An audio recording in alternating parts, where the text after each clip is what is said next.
Student, আশা করি সবাই ভালো আছো। আজকে আমাদের আলোচনার বিষয় হাইড্রোকার্বন, যেটা আমাদের নবম দশম শ্রেণীর 11তম অধ্যায়ের সবচেয়ে গুরুত্বপূর্ণ আলোচনা। হাইড্রোকার্বন হাইড্রোকার্বন কি সেটা প্রথমেই জেনে নেওয়া যাক। হাইড্রোকার্বন হচ্ছে যৌগ, কিছু যৌগ যে যৌগগুলো শুধুমাত্র হাইড্রোজেন এবং কার্বন দ্বারা গঠিত। আমরা সংজ্ঞাটা এইভাবে বলতে পারি, হাইড্রোজেন ও কার্বন দ্বারা গঠিত যৌগকে হাইড্রোকার্বন বলে। বর্তমান সময়ে হাইড্রোকার্বনে শুধুমাত্র যে হাইড্রোজেন এবং কার্বন থাকবে ব্যাপারটা এরকম না, হাইড্রোজেন এবং কার্বন পাশাপাশি অক্সিজেনও থাকতে পারে। তবে এক্ষেত্রে মাথায় রাখতে হবে, যে সকল যৌগে শুধুমাত্র হাইড্রোজেন এবং কার্বন থাকতেছে সে সকল যৌগকে আমরা প্রকৃত হাইড্রোকার্বন বলতে পারবো। যে সকল যৌগে হাইড্রোজেন, কার্বন এবং অক্সিজেন থাকবে সে সকল যৌগগুলোকে আমরা অপ্রকৃত হাইড্রোকার্বন বলতে পারবো। তা আমাদের সিলেবাসের হাইড্রোকার্বনের দুটা বিভাগ আছে, দুটা গ্রুপ আছে, দুটা শ্রেণী বিভাগ করা হয়েছে। একটা হইতেছে অ্যালিফেটিক হাইড্রোকার্বন এবং দুই নাম্বার হচ্ছে অ্যারোমেটিক হাইড্রোকার্বন। তো সবচেয়ে বেশি আলোচনা করা হয়েছে অ্যালিফেটিক হাইড্রোকার্বন নিয়ে। অ্যালিফেটিক হাইড্রোকার্বন থেকেই আজকে আমরা নামকরণের ক্ষেত্রে শিখবো আর কি। তো এর মধ্যেই আমরা জেনে নেই সম্পৃক্ত হাইড্রোকার্বন কি। যে সকল যৌগে কার্বন কার্বন একক বন্ধন থাকবে, এই যে দুটা কার্বনের মাঝখানে একটা বন্ধন দেওয়া হয়েছে, এটা ইংরেজিতে বন্ড বলা হয়। দুটা কার্বনের মাঝখানে একক বন্ধন, কার্বন কার্বন একক বন্ধনের মাধ্যমে যুক্ত থাকে, নামের শেষে এন যুক্ত হয়। এই জিনিসটা আমাদের মাথায় রাখতে হবে, যখন আমরা নামকরণ করব এটা মাথায় রাখতে হবে। কার্বন কার্বন একক বন্ধন হলেই নামের শেষে এন যুক্ত হয়। অসম্পৃক্তের মধ্যে দুইটা জিনিস আছে, কার্বন কার্বন দ্বিবন্ধন বা কার্বন কার্বন ত্রিবন্ধন থাকলে অসম্পৃক্ত হাইড্রোকার্বন হয়। যদি দ্বিবন্ধন থাকে সেক্ষেত্রে নামের শেষে ইন, এবং ত্রিবন্ধন থাকলে নামের শেষে আইন যুক্ত হয়। এটা হচ্ছে আমাদের নামকরণের ক্ষেত্রে অর্ধেক। আমরা নামকরণে ক্ষেত্রে দুইটা আলাদা আলাদা অংশ তৈরি করব, যার মধ্যে শেষ অংশটুকুই হচ্ছে এখান থেকে নিতে হবে। এক বন্ধন থাকলে এন, দ্বিবন্ধন থাকলে ইন এবং ত্রিবন্ধন থাকলে আইন ব্যবহার করতে হবে। চলো তাহলে জৈব যৌগের নামকরণ শিখে নেওয়া যাক। জৈব যৌগের নামকরণ দুটো অংশ আমি বলেছিলাম, দুটো অংশ দরকার। একটা হচ্ছে বেস নাম এবং অপরটি হচ্ছে এন, ইন এবং আইন। এই এন, ইন এবং আইনের কখন কোনটা ব্যবহার হবে সেটা কিন্তু আমি একটু আলোচনা করছি। এন কখন হবে? যখন কার্বন কার্বন একক বন্ধন থাকবে। এন হবে তখনই যখন কার্বন কার্বন দ্বিবন্ধন থাকবে।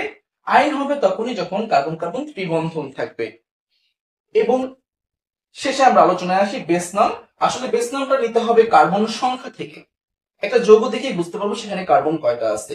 যে কোনো হাইড্রোকার্বন যৌগ দেখেই বুঝতে পারবো সেখানে কার্বন কয়টা আছে। যদি কখনো কোনো যৌগে দেখি একটি কার্বন আছে, সেই যৌগের বেস নাম হবে মিথ। দুটি কার্বন থাকলে বেস নাম হবে ইথ। তিনটা কার্বন থাকলে বেস নাম প্রো। চারটা কার্বন থাকলে বেস নাম বিউ। পাঁচটা কার্বন থাকলে বেস নাম পেন্ট। এভাবে 6 কার্বন, 7 কার্বন, 8 কার্বন, 9 কার্বন, 10 কার্বনের জন্য আমাদের নামকরণ, বেস নামকরণ গুলো মাথায় রাখতে হবে। এই 10টা কার্বনের বেস নাম অবশ্যই অবশ্যই মুখস্থ করতে হবে। এখন আমাদের জানতে হবে যে এই 10টা বেস নামগুলোর মধ্যে কোনগুলো আমাদের এমসিকিউতে আসবে, কোনগুলো লিখিত জন্য আসবে, গ হয়ে আসবে। মাথায় রাখতে হবে লিখিত বা গ হয়ে কখনোই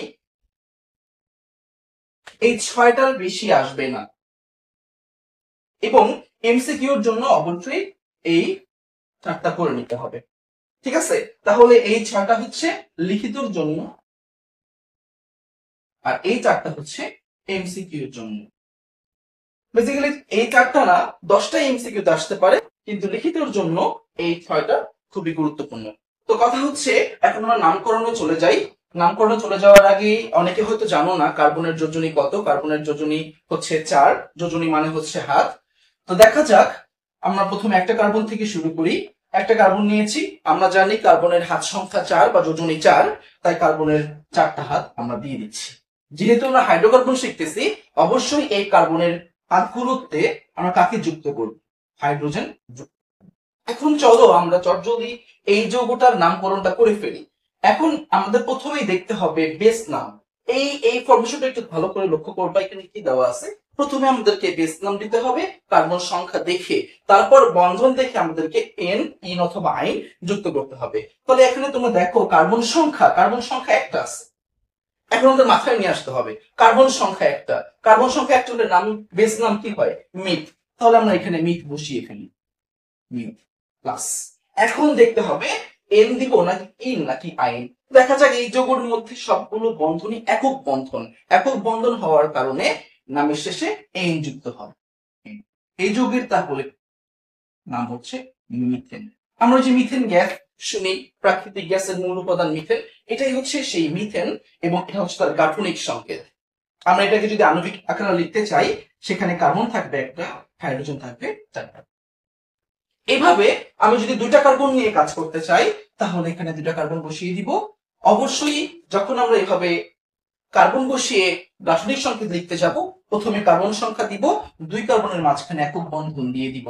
এখন আমরা জানি কার্বনের যোজনী হচ্ছে 4 বা কার্বনের হাত সংখ্যা হচ্ছে 4, তাহলে কার্বনের এখানে একটা হাত ব্যবহৃত হয়েছে, তাহলে কার্বনের হাত বাকি আছে তিনটি কার্বন হাত বসিয়ে আমরা সেই তিনটা হাতে হাইড্রোজেন যুক্ত করে দিব। কেন যুক্ত করব? কারণ আমরা শিখতেছি হাইড্রোকার্বন। এই কার্বনেরও তিনটা হাত বাকি আছে, তিনটা হাতে আমরা তিনটা হাইড্রোজেন যুক্ত করে দিব। এখন একটু নামকরণের চেষ্টা করি আমরা। এখানে কার্বন সংখ্যা দেখতে হবে, কার্বন দুইটা আছে, দুইটা কার্বনের বেস নাম ইথ। ওকে, তাহলে আমরা এখানে ইথ বসিয়ে দেই, ইথ প্লাস। এখন দেখতে হবে কার্বন কার্বনের মাঝখানে কেমন বন্ধন আছে। দুইটা কার্বনের মাঝখানে একটি বন্ধন, যেহেতু একটি বন্ধন থাকলে নামের শেষে এন যুক্ত করতে হয়, সুতরাং আমরা এখানে এন যুক্ত করে দিব। এই যৌগের নাম হচ্ছে ইথেন। এভাবে আমরা যদি চাই 3 কার্বন, 4 কার্বন, 5 কার্বন, 6 কার্বন, 7 কার্বনের জন্য আমরা propane, butane, pentane, hexane, heptane তৈরি করতে পারবো। এখন আমরা দ্বিবন্ধনের জন্য একটু চেষ্টা করি, দেখা যাক।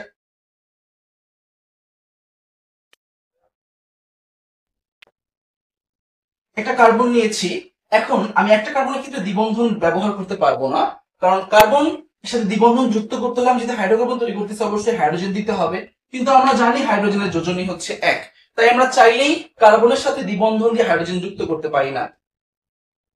সুতরাং অ্যালকিন বা অ্যালকিনের যে গ্রুপটা আছে, সেই গ্রুপের সর্বনিম্ন সদস্যের মধ্যে কার্বন থাকবে 2টা, মানে মিথ বেস নাম অ্যালকিনে ব্যবহার করা যাবে না, আমাদের ইথ বেস নাম থেকে অ্যালকিন ব্যবহার করা শুরু করতে হবে। তাহলে দেখা যাক এখানে কার্বনের হাত দুইটা ব্যবহৃত হয়েছে, দুইটা হাত বাকি আছে, দুইটা হাতে আমি হাইড্রোজেন যুক্ত করে দিলাম, দুইটা হাত বাকি আছে, হাইড্রোজেন যুক্ত করে দিলাম। একটু লক্ষ্য করো এখানে কয়টা কার্বন ব্যবহার করা হয়েছে? দুইটা কার্বনের বেস নাম হচ্ছে ইথ প্লাস।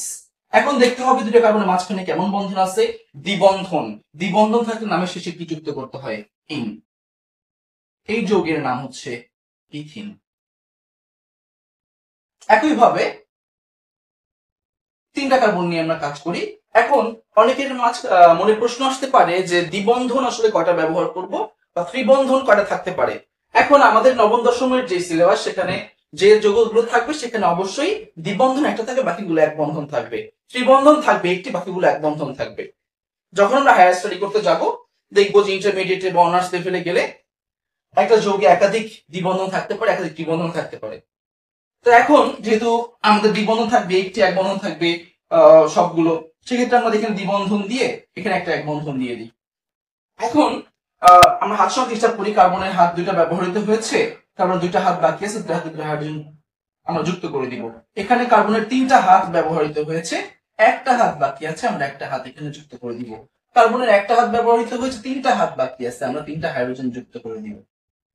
এই যৌগের নামকরণ না করে ফেলি। এখানে কার্বন 3টা ব্যবহৃত হয়েছে, যেহেতু কার্বন 3টা ব্যবহার করা হয়েছে, তাই এর বেস নাম হবে প্রোপ প্লাস। এখন লক্ষ্য করতে হবে এখানে কার্বন কার্বন দ্বিবন্ধন দেখা যাচ্ছে, দ্বিবন্ধন থাকলেই আমার নামের শেষে যুক্ত করে দিব ইন। এই যৌগের নাম হচ্ছে প্রোপিন।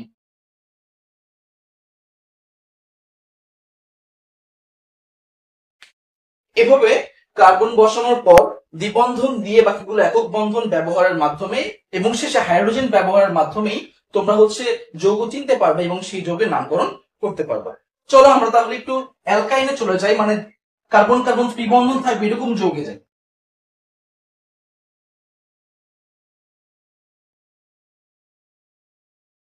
আবারও একই আলোচনায় আসি। কার্বন যদি ত্রিবন্ধন দেই তাহলে হাইড্রোজেনের সাথে যুক্ত হতে পারবে না, কারণ হাইড্রোজেনের যোজনী হচ্ছে 1।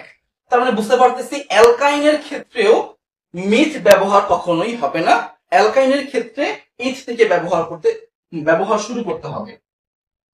কারণ আমি দুইটা কার্বন এখানে বসিয়ে দিই, দুইটা কার্বনের মাঝখানে ত্রিবন্ধন দিয়ে দিব, এই কার্বনের একটা হাত বাকি আছে, একটা হাতে আমি একটা হাইড্রোজেন বসিয়ে দিব। এই কার্বনের একটা হাত বাকি আছে, একটা হাইড্রোজেন বসিয়ে দিব। এই যোগের নামকরণটা করে ফেলি আমরা। দুটা কার্বনের বেস নাম হচ্ছে ইথ, প্লাস কার্বন কার্বনের মাঝখানে ত্রিবন্ধন থাকার কারণে নামের শেষে আইন যুক্ত করতে হবে, আইন। তাহলে এই যোগের নাম হচ্ছে ইথাইন। আমরা তিনটা কার্বন দিয়ে করি, তিনটা কার্বন আগে বসিয়ে নিব। আমি যেভাবে গাঠনিক তৈরি করতেছি তোমরা কিন্তু ঠিক সেভাবেই কাজ করবা। কেউ দুটা কার্বন বসিয়ে আগে বন্ধন দিয়ে নিবা, আগে কার্বন সবগুলো বসিয়ে নিবা, তারপর তুমি অ্যালকাইন তৈরি করতে চাও নাকি অ্যালকেন তৈরি করতে চাও সেই অনুযায়ী বন্ধন বসিয়ে দিবা। তাহলে আমি যদি অ্যালকাইন তৈরি করতে চাই, তাই দুটা কার্বনের মাঝখানে আগে ত্রিবন্ধন বসিয়ে নিব, তারপর একটা বন্ধন দিব। কারণ আমরা অ্যালকিন শিখি বা অ্যালকাইন শিখি, অ্যালকিনের ক্ষেত্রে দ্বিবন্ধন থাকবে একটি, বাকি সবগুলো একক বন্ধন। অ্যালকাইনের ক্ষেত্রে দ্বিবন্ধন থাকবে একটি, বাকি সবগুলো একক বন্ধন। তাহলে এই কার্বনের হাত সংখ্যা হিসাব করি। কার্বনের তিনটা হাত ব্যবহৃত হয়েছে, একটা হাত বাকি আছে, আমরা একটা হাতে হাইড্রোজেন বসিয়ে দিব। এই কার্বনের চারটা হাতই ব্যবহৃত হয়েছে, আমরা জানি কার্বনের যোজনী 4। এই কার্বনের কোনো হাত ফ্রি নাই, তাই এই কার্বনে কোনো হাইড্রোজেন যুক্ত হবে না। 3 নম্বর কার্বনে দেখা যাচ্ছে তিনটা হাত ফাঁকা আছে, আমরা তিনটা হাতে তিনটা হাইড্রোজেন যুক্ত করে দিব। এই যোগের নামকরণ করা যাক। তিনটা কার্বন যেহেতু আছে, আমরা জানি তিনটা কার্বনের বেস নাম হচ্ছে প্রো, প্লাস যেহেতু কার্বন কার্বনের মাঝখানে ত্রিবন্ধন আছে, তার নামের শেষে আমরা আইন যুক্ত করে দিব, আইন। তাহলে এই যোগের নাম হচ্ছে প্রোপাইন।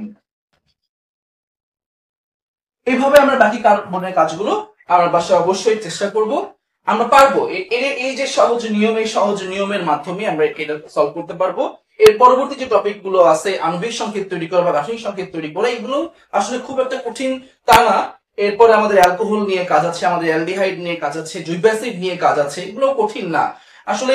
যেভাবে হাইপ তৈরি করা হয় আর কি, স্টুডেন্টরা এই অধ্যায়টাকে যেভাবে কঠিন করে নিজেরাই তৈরি করে ফেলে কঠিন হিসাবে আর কি। এই অধ্যায় আসলে অতটা জটিল না, যদি একটু ভালোভাবে প্র্যাকটিস করতে পারো তোমরা, এই অধ্যায় আসলে কোনো জটিলতার কিছুই নাই আর কি। তো যাই হোক, আজকে আমরা নামকরণ এ পর্যন্তই শিখলাম। আমরা অবশ্যই পরবর্তী যখন তোমাদের সাথে দেখা হবে, আমি আণবিক সংকেত নিয়ে আসবো, গাঠনিক সংকেত নিয়ে আসবো। আমি চেষ্টা করবো তোমাদের কাছে এই অধ্যায়টাকে খুব সহজভাবে উপস্থাপন করার। আমার মনে হয় যে তোমরা অবশ্যই অবশ্যই যদি এখান থেকে হেল্প নিতে চাও উপকৃত হবে। ঠিক আছে, আল্লাহ হাফেজ, সবাই ভালো থাকবে।